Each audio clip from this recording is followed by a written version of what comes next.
भीतारं कर्म भूभृतां ज्ञातारं विश्वतत्त्वानां वन्दे तद्गुणे लब्धे वन्दे तद्गुणे लब्धे वन्दे तद्गुणे लब्धे। जय पंचमेश्वर भगवान की, देवादि देवादिनाथ भगवान की, अंतिम शासनपति महावीर स्वामी भगवान की, परम पूज्य श्री गुरुदेव श्री आदि सागर महावीर की देवी मन सागर सन्मति सागर जी महाराज की, परम पूज्य श्री गुरुदेव श्री सुंदर सागर जी महाराज की, द्वादशांग निर्वाणी माता की।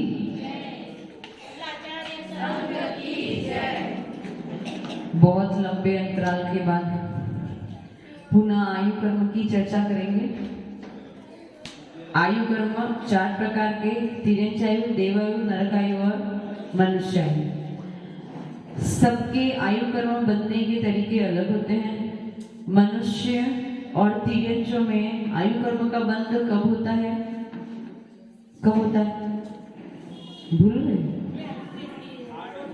आयु के 2/3 भाग बीतने पर जो 1/3 भाग शेष बचता है, उसमें वो आयु कर्म के बनने के योग्य हो जाते हैं। उसमें भी कितने अपकर्षण पड़ते हैं? 8 अपकर्षण पड़ते हैं, जिसमें वो आयु कर्म का बंध कर सकते हैं। कौन? मनुष्य और तिर्यंच। उसके बाद देव और नारकियों के लिए क्या नियम था? देव और नारकी जो होते हैं वो 6 महीने पूर्व यानी उनके मरण से, यानी देव और नारकियों का जो आयु है, उस आयु के समाप्ति से 6 महीने पूर्व वो आयु बनने के योग्य बनते हैं, जिसमें 8 अपकर्षण काल में वो आयु कर्म का बंध कर सकते हैं। इतना सबको पता था।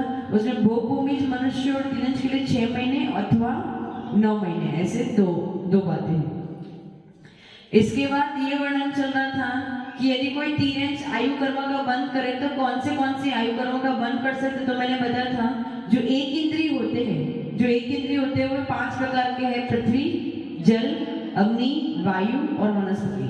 उसमें से 3 ले लो, पृथ्वी, जल और वनस्पति। पृथ्वी, जल और वनस्पति कितनी आयु कर्म का बंद कर सकते हैं? 2। मनुष्य और तिर्यंच, देव और नारकी का बंध नहीं कर सकते।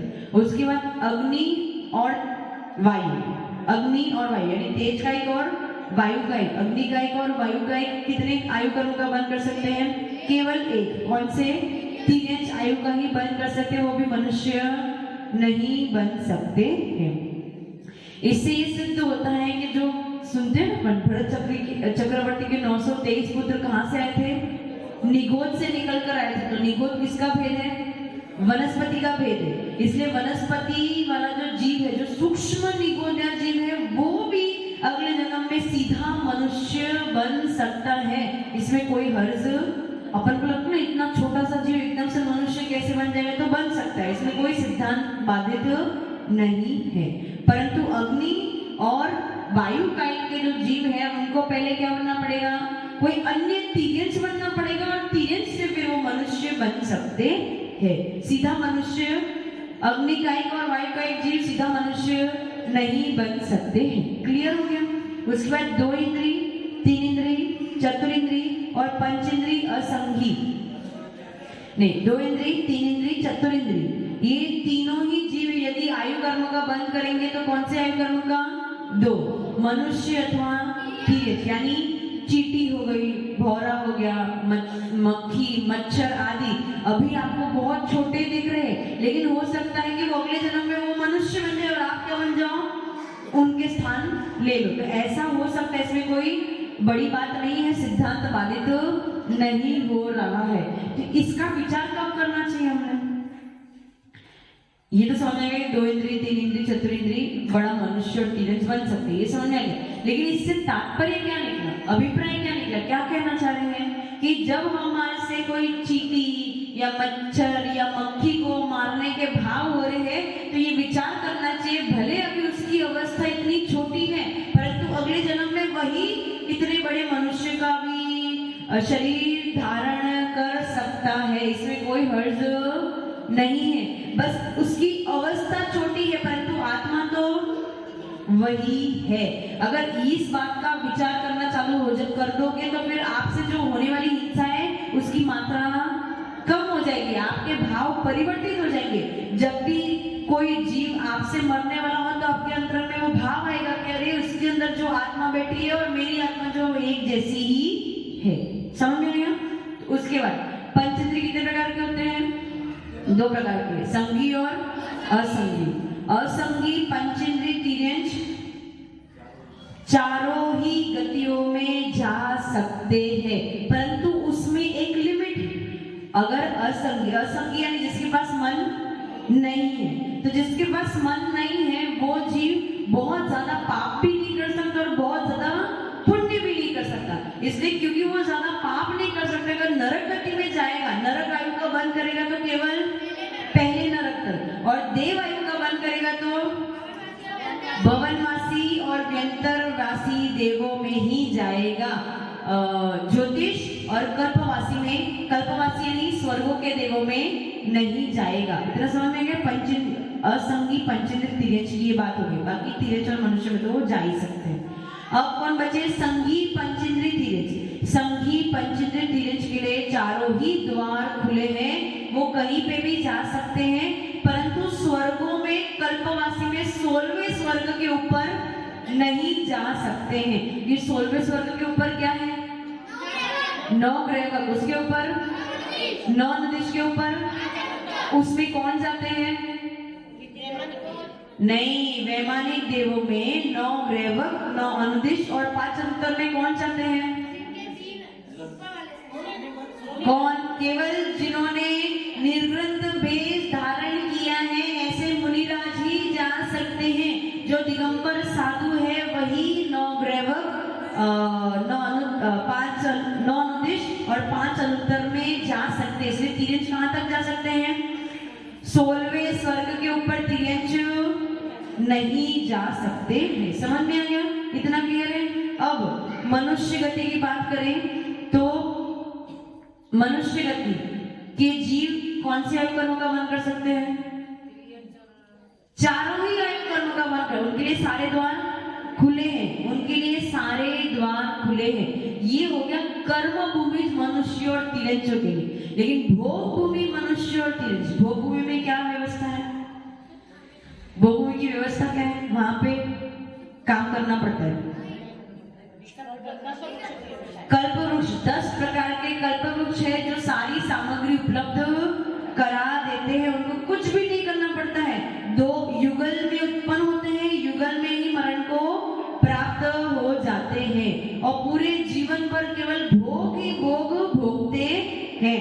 तो ये जो भोग भूमि मनुष्य और तिर्यंच है, यदि वो आयु कर्म का बंद करेंगे तो कहाँ जाएंगे? केवल और केवल देव आयु का ही बंद करेंगे। अब भोग भूमि भी 2 प्रकार के जीव, एक तो है मिथ्या दृष्टि और दूसरे हैं सम्यक दृष्टि। जो मिथ्या दृष्टि भोग भूमि मनुष्य और तिर्यंच है, यदि वो आयु कर्मों का बंद करेंगे तो वो भवनत्रिक में जाएंगे। भवनत्रिक यानी भवनवासी, व्यंतर और ज्योतिषवासी। और यदि वो जीव सम्यक दृष्टि है तो सौधर्म और ऐशान कल्प में जाएंगे।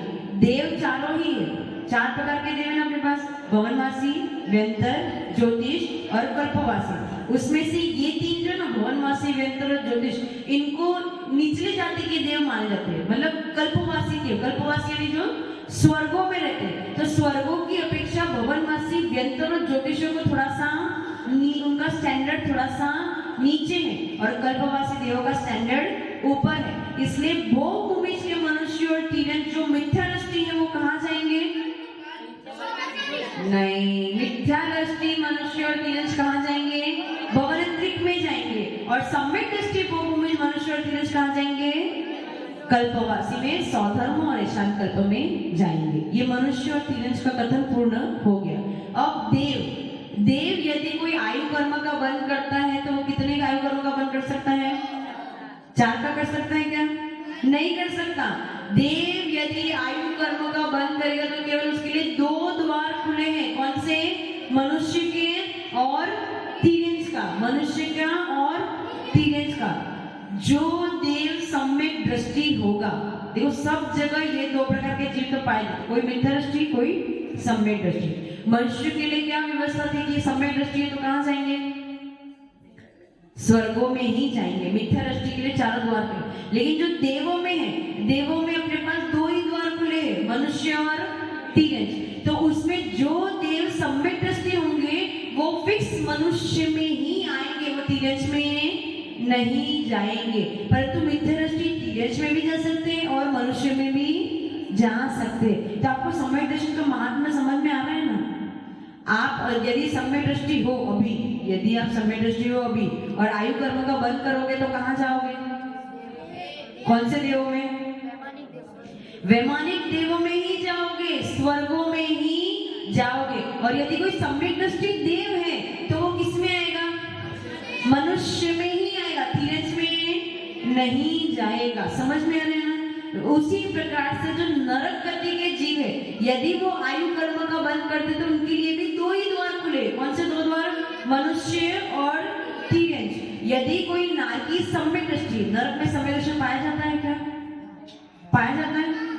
नहीं पाया जाता। राजू जी, सम्यक दृष्टि पाया जाता है? आपका ध्यान नहीं है आज क्लास में, बहुत दिनों के बाद कि कुछ समझ में ही नहीं आ रहा। नरक में भी सम्यक दृष्टि और मिथ्या दृष्टि दोनों प्रकार के नारकी पाए जाते हैं। श्रेणी राजा कहाँ है? पहले नरक में। कौन सी सम्यक दृष्टि है वो? शाही सम्यक दृष्टि है। सम्यक दर्शन के साथ में ही वो नरक में पड़े। कृष्ण कहाँ है? कौन से नरक में? तीसरे नरक में। आगे जाके क्या बनने वाले? तीर्थंकर बनने वाले। वो भी सम्यक दर्शन सहित है, वो भी सम्यक दर्शन सहित है। शंकर रुद्र कहाँ है? नहीं, गलत। रुद्र, अंतिम रुद्र, 11वें रुद्र। हाँ, सात्विकी पुत्र कहाँ है? आप अगले भाव में क्या बनने वाले? वो भी तीर्थंकर बनने वाले। इसी भरत क्षेत्र के भविष्य में जो 24 तीर्थंकर बनने वाले, उसमें अंतिम तीर्थंकर ये अंतिम रुद्र बनने वाले। कौन से? समझ में आया ना? सात्विकी पुत्र। सात्विकी पुत्र यानी, राजू जी ध्यान इधर दो। सात्विकी पुत्र यानी वकील साहब। कौन? अंतिम रुद्र कौन थे? शंकर अंतिम रुद्र थे, जो अभी कहाँ हैं? अगले भाव में क्या बनने वाले? वो तीर्थंकर होने वाले हैं। कहाँ के तीर्थंकर? इस भरत क्षेत्र के तीर्थंकर होने वाले हैं, अंतिम तीर्थंकर होने वाले। लेकिन अभी वो नरक में पड़े हैं और नरक में सम्यक दर्शन सहित है। इसे नरक में भी सम्यक दर्शन और मिथ्या दर्शन दोनों प्रकार के जीव पाए जाते हैं। तो जो सम्यक दृष्टि जीव है, यदि वो आयु कर्म का बंद करेगा तो कौन सा करेगा? मनुष्य आयु का ही बंद करेगा। कौन? देव और नारकियों के लिए नियम है, यदि वो सम्यक दृष्टि है तो कौन सी आयु कर्म का बंद करेगा? मनुष्य आयु का ही बंद करेगा। और अगर मिथ्या दृष्टि है तो मनुष्य अथवा तीरथ दोनों ही बन सकते हैं। समझ में आ गया? सबको समझ में आ गया? इसमें किसी को प्रश्न पूछना है? माता जी, जो सम्यक दृष्टि और मिथ्या दृष्टि जीव होते हैं वो कर्म भूमि में जाते हैं कि कहाँ के? वो जो देव और नारकी, जो देव और नारकी है वो नियम से कर्म भूमि में ही आते हैं, भोग भूमि में नहीं जाते हैं। क्योंकि भोग भूमि में जाने के लिए आपको कर्म भूमि मनुष्य और तीरथ होना पड़ेगा, तो ही आप भोग भूमि में जा सकते हो, नहीं तो नहीं जा सकते हो। ठीक है? हाँ, और कोई प्रश्न? तीसरे, शायद तीसरे सदैव नदी माता, तीसरे में रुद्र, अंतिम रुद्र, तीसरे नरक में तो है, तीसरे में ही है मेरे हिसाब से, तीसरे में ही है, तीसरे नरक में। तो अगले में वो तीर्थंकर बनने, तीसरे में ही। हाँ, क्योंकि अगले 24 में वो तीर्थंकर बनने वाले हैं। हाँ, वही। और कोई प्रश्न आपका? हाँ राजू जी पूछो, सुना तो है नहीं, प्रश्न क्या पूछोगे?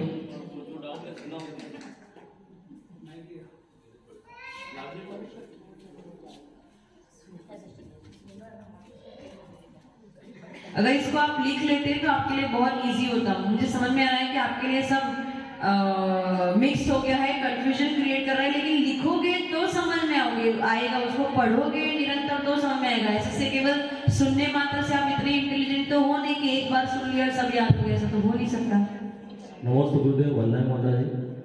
इच्छा में सूरज जी, इच्छा महाराज, वंदना भैया।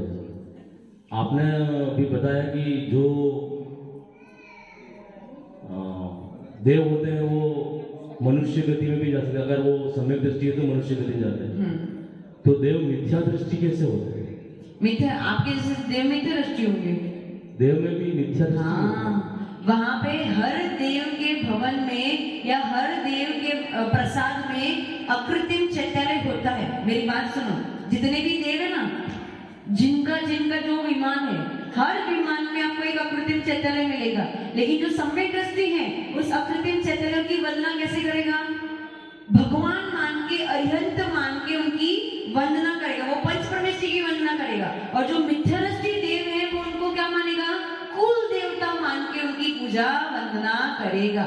सबके घर पे यानी सबके भवनों में एक अकृत्रिम चैतन्य है जिसमें अरिहंत भगवान की मूर्ति स्थापित है।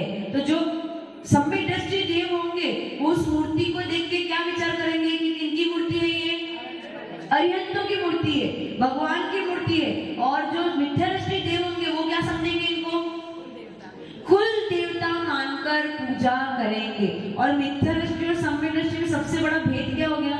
जो मिथ्या दृष्टि देव होंगे ना, वो अपने भोगों में ही रचे पचे होंगे। और भोगों में रचे पचे होने के बाद जब उनका मरण बिल्कुल समीप आएगा, और जब उनका मरण समीप आएगा तो उनको क्या समझेंगे? अब मुझे इन भोगों को छोड़ना पड़ेगा। तो वो क्या हो जाएंगे? दुखी हो जाएंगे इस बात से कि अब भोग मेरे हाथ से गए, अब मेरा आयु समाप्त होने वाला है। और सम्यक दृष्टि देव क्या सोचेंगे कि कुछ समय के लिए, जितने समय के लिए भोग मिले थे वो मिले थे, अब आयु कर्म अंत होने वाला है, क्योंकि यही प्रकृति का नियम है।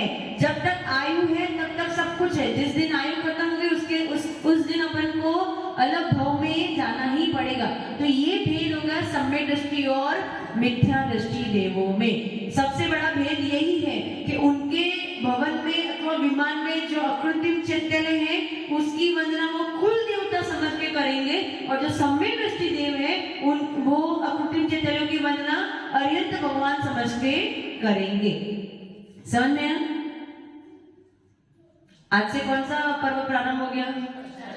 अष्टमी का। इसमें किसकी विशेषता है? नंदीश्वर द्वीप। नंदीश्वर द्वीप में अभी क्या चल रहा होगा? अभी यहाँ तो रात हो रही है, वहां पे क्या हो रहा होगा? वहां 24 घंटे देव पूजा करते रहे हैं। चारों प्रकार के देव 24 घंटे, 8 दिन 192 घंटे कंटिन्यूस पूजा करते होंगे। समझ में आया? और कोई प्रश्न? और ये सम्यक दृष्टि देवी कर सकते, क्योंकि इतनी भक्ति, इतनी श्रद्धा भगवान के प्रति, इतनी भक्ति, इतनी श्रद्धा किसके अंतरंग में उत्पन्न होगी? कोई सम्यक दृष्टि जी होगा, उसकी मिथ्या दृष्टि को तो क्या है, सिर्फ करने के लिए कर लिया और फिर छोड़ दिया। उनको वैसी श्रद्धा, वैसी भक्ति उत्पन्न नहीं हो सकती जो एक सम्यक दृष्टि के मन में हो सकती है। तो आप अपने मन का आकलन लगा लेना कि आपके अंतर में क्या वैसी दृढ़ श्रद्धा या दृढ़ आस्था है कि नहीं है। ये भक्ति वही कर सकता है जिसके मन में गुरुओं के प्रति या पंच परमेश्वर के प्रति श्रद्धा आस्था होती है। समझ में? और कोई प्रश्न? और कोई प्रश्न आयु के रिलेटेड? नहीं तो फिर आयु का खत्म हो जाएगा। नमस्ते गुरुदेव, वंदे मातरम। मेरा प्रश्न ये है कि तीर्थंकर प्रकृति का जन्म बंद कर लिया है वो, और अभी नरक में, तो वो तीसरे नरक से तो नीचे नहीं जाते हैं। क्या कह रहे? तीसरे नरक से नीचे नहीं जाते? हाँ सही। तीसरे नरक तक ही जा सकते हैं ना वो, तो उसके आगे थोड़ी जाएंगे। तो चौथे नरक वाला जो जीव है वो कोई तीर्थंकर नहीं बन सकते। केवली बन सकते हैं परंतु तीर्थंकर नहीं बन सकते। तीर्थंकर प्रकृति का जिन्होंने बंद कर लिया है वो तीसरे नरक से नीचे नहीं जा सकते। और तीर्थंकर प्रकृति के साथ जिसने साइड सम्यक दृष्टि को प्राप्त कर लिया है वो पहले नरक से नीचे नहीं जा सकते, जैसे श्रेणिक राजा। परंतु कृष्ण ने साइड सम्यक दृष्टि की प्राप्ति अभी नहीं करी, परंतु तीर्थंकर प्रकृति का बंद कर लिया, इसलिए वो कहाँ पे है?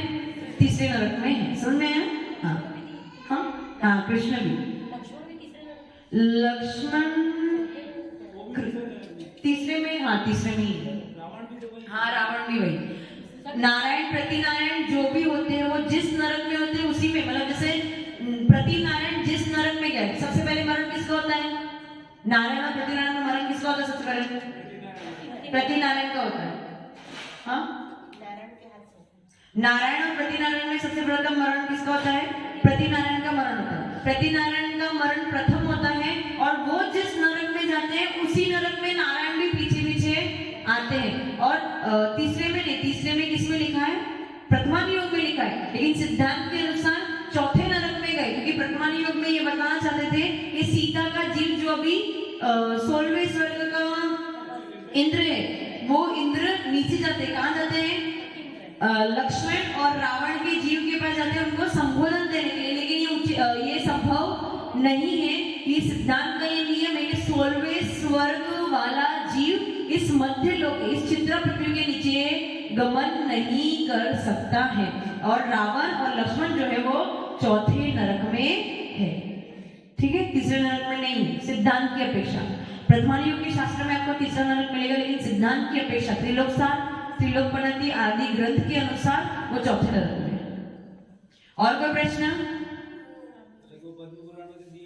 वही मैं वही कह रहा हूं ना, प्रथमान योग की अपेक्षा वो कथन है, परंतु सिद्धांत के अनुसार वो चौथे नरक में गए हैं।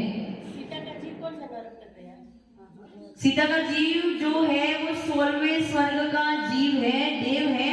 16वें स्वर्ग के देव इस चित्रा पृथ्वी के नीचे नहीं जा सकते हैं। 12वें स्वर्ग के ऊपर वाले जितने भी जीव हैं वो चित्रा पृथ्वी के नीचे नहीं जा सकते हैं। क्या बोला मैंने? वो प्रथमान योग में बताने के लिए है कि सीता का जीव देखो अपकारी का भी उपकार करने के लिए चली गई, ताकि आप लोग को पता चले कि हमें अपकारी पे क्रोधित नहीं होना चाहिए। आपके लिए सीख के तरीके से वो बताया गया है, लेकिन वो चौथे नरक में गए हैं। ठीक है, और कोई प्रश्न? प्रश्न पूछ लो, नहीं तो आयु कर्म खत्म हो जाएगा। बताओ माता, समझ में नहीं है तो क्या प्रश्न पूछे? क्योंकि उनका वैसा नियोग ही है। देखो अपन क्या कहते, सबसे बड़ा पाप क्या है? हिंसा करना, परिग्रह इकट्ठा करना।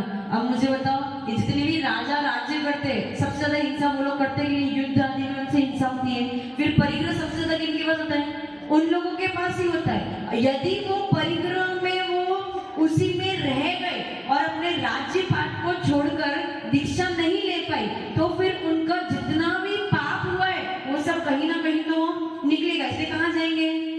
नरक में। चक्रवर्ती भी, चक्रवर्ती 6 खंड का राजा होता है। जो चक्रवर्ती उस 6 खंड के राजा को राज्य, मतलब राज्य तो कर लिया, परंतु समय आने पर तृण मात्र समझ के छोड़ भी दिया, तो वो कहाँ चले जाएंगे? मोक्ष भी जा सकते हैं, स्वर्ग भी जा सकते हैं। लेकिन जो चक्रवर्ती उस परिग्रह सहित ही मरण को प्राप्त हो जाते हैं, अंतिम समय तक भी अपने राज्य को छोड़ नहीं सकते, तो इतना परिग्रह उनके साथ में, इतने परिग्रह के साथ उनकी जो आसक्ति पड़ी है, उसकी वजह से फिर उनको कहाँ जाना पड़ेगा? नरक। ये चक्रवर्ती की कितनी गति होती है? 3। चक्रवर्ती मोक्ष जा सकते हैं, नरक जा सकते हैं, अथवा देवगति में जा सकते हैं। समझ में आया? जितने भी राजा थे, जितने भी प्रथमान योग के शास्त्र आप पढ़ोगे ना, मैक्सिमम जिन जिन राजाओं ने राज्य किया है वो क्या करते हैं? अंत में सब कुछ, जैसे ही उनका बेटा बड़ा हुआ, राजकुमार बड़ा हुआ, तो अपना राज्य, उनको राज्यभार संभाल जो है उनको छोड़ के, उनको दे के वो खुद दीक्षा धारण कर लेते हैं। तभी उनका कल्याण हो सकता है। राज्य साथ में है और उनका कल्याण ऐसा नहीं हो सकता है। आदिनाथ भगवान ने भी 83 लाख पूर्व तक राज्य किया और फिर अंत में सब छोड़ दिया। समझ में आया? और कोई प्रश्न? ठीक है, बाकी आयु कर्मों में ज्यादा कुछ विशेष है नहीं, और बाकी आपके सारे कर्म पूरे हो चुके हैं। अंतराय बाकी है? हाँ, तो अंतराय कल कर लेंगे तो आपका पूरा खत्म हो जाएगा। ठीक है, ओम नमः सिद्धेभ्य। एक बार सरस्वती माता के चरणों में वंदन करेंगे, नमन करेंगे।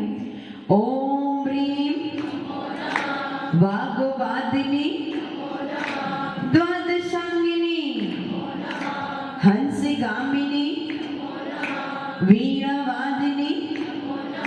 शुद्धात्म का सार बताए सरस्वती प्यो सरस्वती प्यो सरस्वती प्यो।